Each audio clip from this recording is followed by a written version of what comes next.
Greetings, and thank you for having me speak here today at your National Day of Mourning ceremony. Since April 28, 1984, people have been gathering every year on this day to remember workers who have been killed, made sick, or injured in the workplace, and to once again commit to continue the fight to protect all workers with safe and healthy workplaces. As we continue to struggle with COVID-19 in all areas of our lives, I can't help but think of the human cost of this pandemic.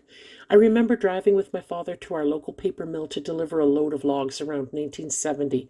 The smell from the mill was particularly strong that day, and my dad told me that it was the smell of prosperity, noting we would never know the true cost of it. We can say the same about COVID-19 today.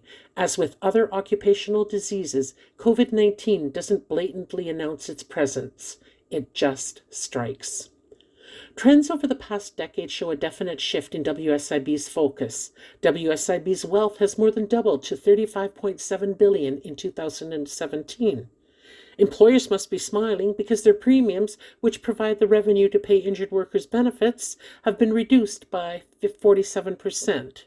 Meanwhile, injured workers' benefits were reduced by more than 50%. We didn't fare so well.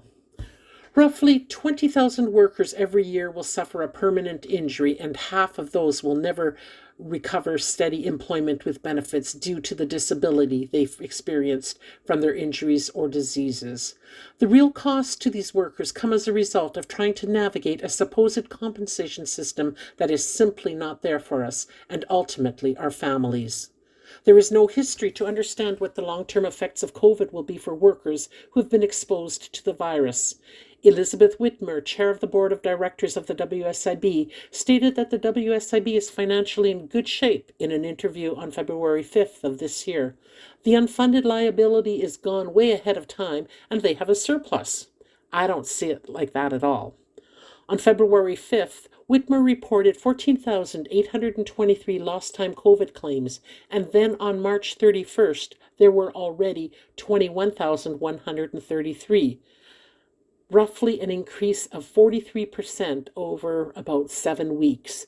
How will the compensation system be able to support all our workers now deemed essential who have stepped up despite little support from our government?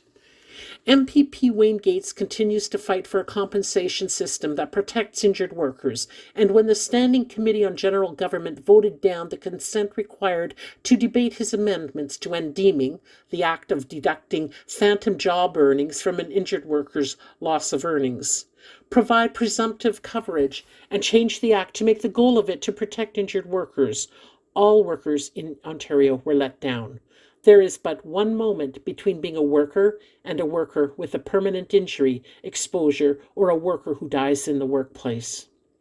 NDP critic for mental health and addiction, Monique Taylor, introduced the Workplace Safety and Insurance Amendment Act, Access to Mental Health Support for Essential Workers, 2021, which would provide workers designated essential or who are working in a workplace designated as essential with the presumption that any mental health-related injuries they suffer arose from their work during the pandemic, entitling them to access WSIB benefits for chronic or traumatic mental stress injuries.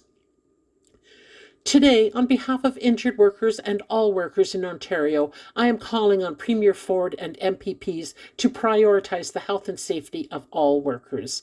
Ontario is at a critical point, if it is not already too late.